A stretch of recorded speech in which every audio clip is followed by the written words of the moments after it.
What's good, people? We back up in here with another video, another reaction. I got some chapstick. You want some chapstick? In this segment, I don't know what segment came from. Anyway, this is 10 youngest kids who were sentenced to prison. And I am very, very big on criminal cases and all of that stuff. Forensic files. So this is right up my alley. I don't know how he gonna react. I told her she should just go ahead and be a lawyer. I think I was something. I don't know what, but it was definitely something. Like, true crimes is my go-to. Yeah, I'd be like... I bet you I know about majority of these people on this list. I bet you. But it's one of them things, like, every top came for everybody. Like, we had that talk before. Yeah. Well, don't think I'm crazy. Before I get into this, because it's like a whole different side of me, I don't get a kick out of these videos for all the bad and negative stuff that happens to these people. I get a kick out of them, you know, getting their consequences. They, you know, solving the cases and them locking them up and stuff like that. That's my... Because some of these people... That's our go-to. Some of these people did the most. Like, I ain't for putting people in jail, but I mean, some they people like did the most. watching this kind of stuff too, though. Yeah, some people did the most. I don't know about the youngest kids, though. Youngest like, kids who were sentenced. That's kind of sad. Like, because it's like, you committed a murder at like 8. You know, like, but then it's like, when you get to be a grown-up, how do you... I don't know, who your parents at? Or your parents is probably in the same situation, like... It's like, how do you... Because, like, a lot of people really can't change. Like, you in jail when you're 60 because you got life for a murder you committed when you was 8. Like... Dang, they would never experience life. Oh, but something you did when you was 8. You get out, like, you get out when you're 60, it's a whole new future. Alright, but this is a long intro, so we're going to go ahead and start this video. It's a 2-minute intro.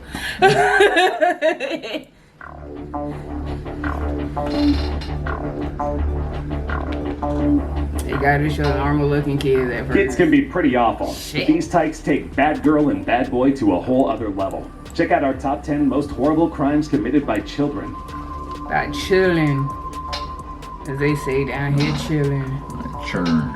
Bathtub Girls. Aren't Canadians supposed to be nice? I guess Sandra and Beth Anderson of Mississauga, Ontario are the exception. Ontario! In 2003, the sisters, who were 15 and 16 at the time, were charged for murder when they killed their mother by feeding her copious amounts of Tylenol and booze and then drowning her in a bathtub. The girls actually got away with it for about a year, until their neighbor came forward with evidence that this wasn't an accidental death, but a previously planned and thoroughly thought out murder. If you listen to the 911 call that they made as a way to state the incident as accidental, you'll hear the operator telling them to give CPR, but the girls aren't following through. By the time the ambulance arrived, she was dead. Apparently the two girls were fed up with their mom, who worked 2 jobs and struggled with alcoholism, being unable to give them the expensive things they wanted. Police found out later that their internet searches... That's called entitlement. Feel like you're entitled to a certain life by any means, even though she the one doing all this shit. History showed research on how much money you would get if your mom died. They discovered they'd each get $68,000, which they could put towards their wishes, like a European vacation, a marijuana farm, and a nice house. After they gave their mom the codeine-spiked beverage, they alerted their peers on social media about the process of the murder, to which one of their twisted friends responded, "Good luck, wear gloves." Most of their friends agreed to wear gloves, but Beth, the you gonna Google it, so it could be in your Google history. Oh, you know the post gonna definitely search your history. Then you're gonna go on the chat room and talk about it. And then your friends is gonna give you suggestions on the damn chat room. I'm like, hey, I'm not your friend no more. Don't even talk to me. Delete my number. Anything electronic is a no. That's a paper trail. That's why I said delete my number. I had that on file. This led to the police approaching one of her friends to wear a wire to record her confessing. The girl spent 4 years in jail before being let off early on parole. They have new names and completely new lives. That's bullshit. There's even a movie called Perfect Sisters depicting their story. Let's hope that they're not getting any profits from the ticket sales. Okay.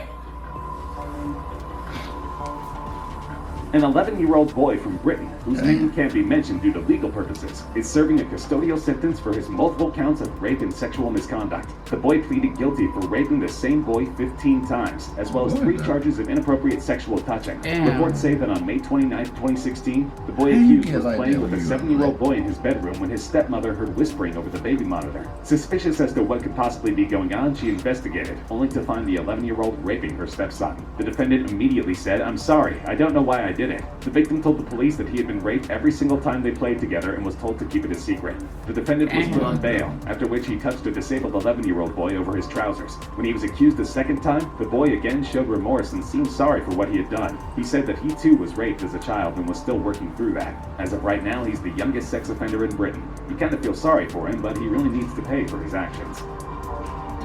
But pay with like therapy and stuff. Like, don't just put him in jail and don't do nothing to Every assist that teenager shit. hates Mondays, but 16-year-old Brenda Spencer apparently hated them enough to end lives. At about 8:30 in the morning on a Monday in 1979, Brenda had the hunch to kill. The elementary school across from her house was just going into session with kids getting dropped off by their parents. She took a few shots from her sniper, which her dad gifted her for her birthday, complete with 400 rounds of ammunition. She shot at a couple of kids, wounding them. It took a couple of seconds before the adults on campus knew what was happening. The school's principal, Burton Ragg, ran outside, helping terrified children into the school. Him and the school's custodian, Mike Sakar, were unfortunately shot dead in a frenzy. Miss Spencer ended up killing 2 people and wounding 9 others, and was charged with 2 counts of murder. Her attorney tried to get her off on a plea of insanity, but that didn't work, and she's now serving 25 to life. People claim that her parents' divorce was the cause of her misconduct. They said that something died in her after the split, especially since her and her siblings were sent to live with their distant abusive father. She started to become interested in guns and metal bands like Alice Cooper. Brenda was given a... No offense, I called BS on that. I think the courts called BS on that, and that's why she got sentenced. You're abusive. Well, you had to go stay with your abusive father. Okay, you got this gun. Not saying you should, not saying you should do anything, but at least instead of innocent kids, how about the person that abused you? Like, but her story, so you watch real stuff, her story switched like 6, 7, 8 times by the time she finally got sentenced. Like, so that's if that's even true. No credibility, A parole hearing in 2005, but was unfortunately denied. She said in a TV interview that she was high on angel dust and pot when she committed the crime, but the toxicology reports say otherwise. She'll get another hearing in 2019 for potential parole. It's no surprise that she blames herself for the recent school shootings, considering she orchestrated one of the first ones in recent history. She gets small kids. You know they can't defend themselves, run, all of that. It's a bit of an odd career choice. 14 Xbox players have their goals in sight as becoming professional hackers when they managed to hack into Microsoft, Epic Games, Valve, Zombie Studios, and the U.S. Army.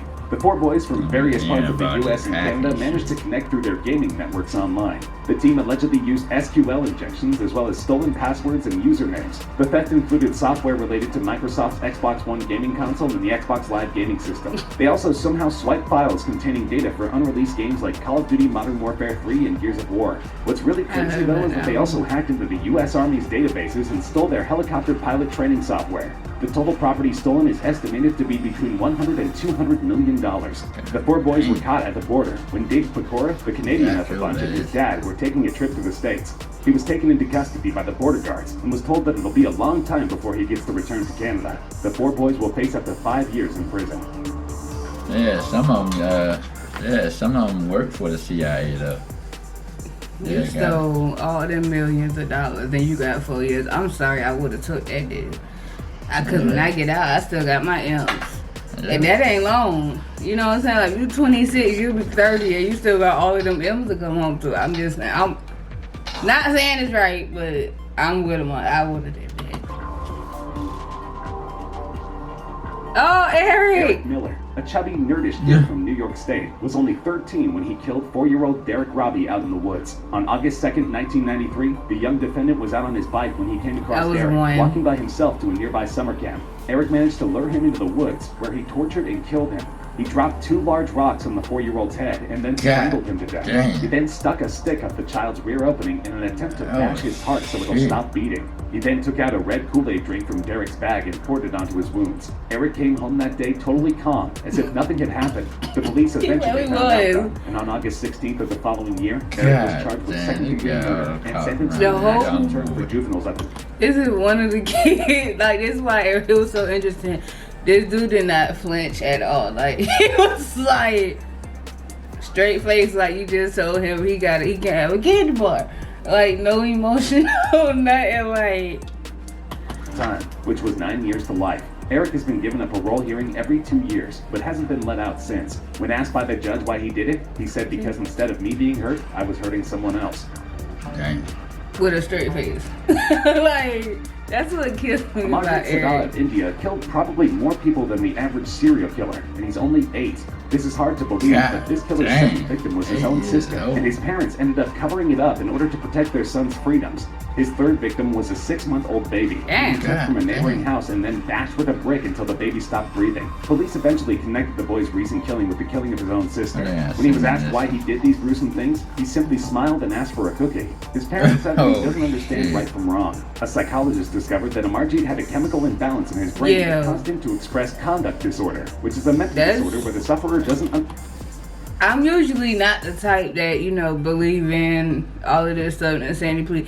But typically, when you could do something that gruesome and then just ask for a cookie, like, that's really something up there. Your brain or something. Especially when you that young and understand morals. The data is foggy, but he allegedly spent about 3 years in a mental institution. He's now reportedly a free agent, walking around with a new name and identity. I feel bad for, well, not bad, but...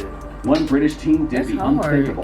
At only 15 years old, Daniel Bartlam killed his own mother in a gruesome horror movie-like display. The whole thing was spurred on by a fight they were having at home. She called him a freak, and then something came over Daniel, and he began to hit his mother with a hammer, bashing in her skull. He then wrapped her in paper, covered her in gasoline, and set her on fire. He initially claimed that an intruder came in and killed his mother, but the police found a written-out soap opera plot on his computer that describes a killer bashing someone in with a hammer and then leaving them on the train tracks to die. It was also discovered that Daniel watched the film Saw just hours before killing his mother. At the hearing, Daniel claimed that there were voices in his head that were telling him to kill, and that I keep on hearing voices telling me the boss. Okay, I quit. He was having visions of doing these things against his will. I had to.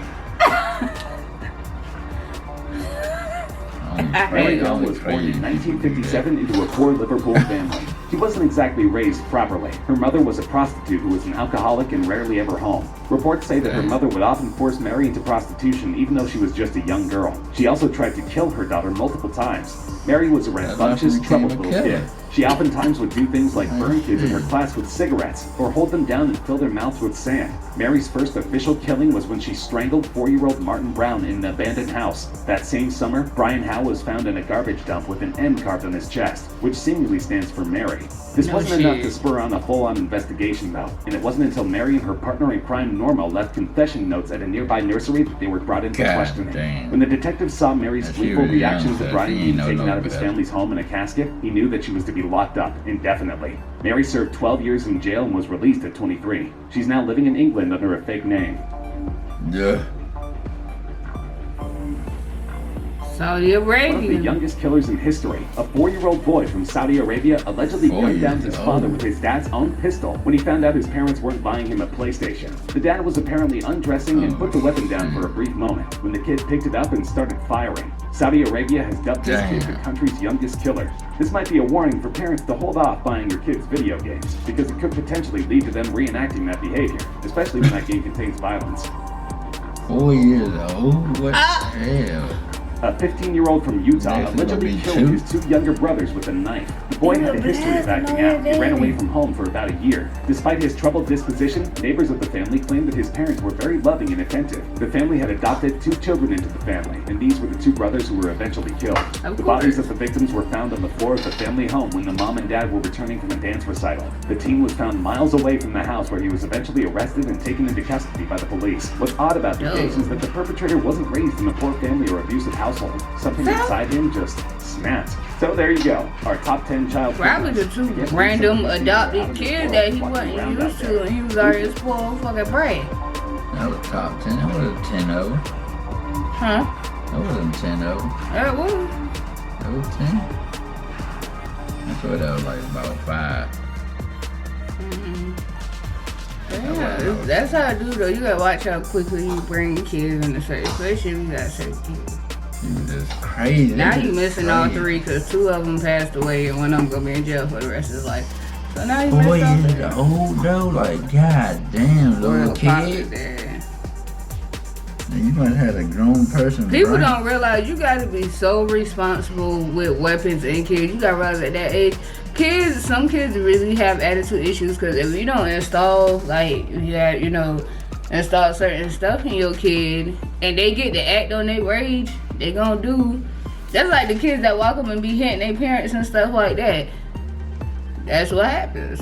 Well, You can't leave no weapons around them or nothing like that. Man? That boy shot that man multiple times. He would have popped your ass Boy. too real quick.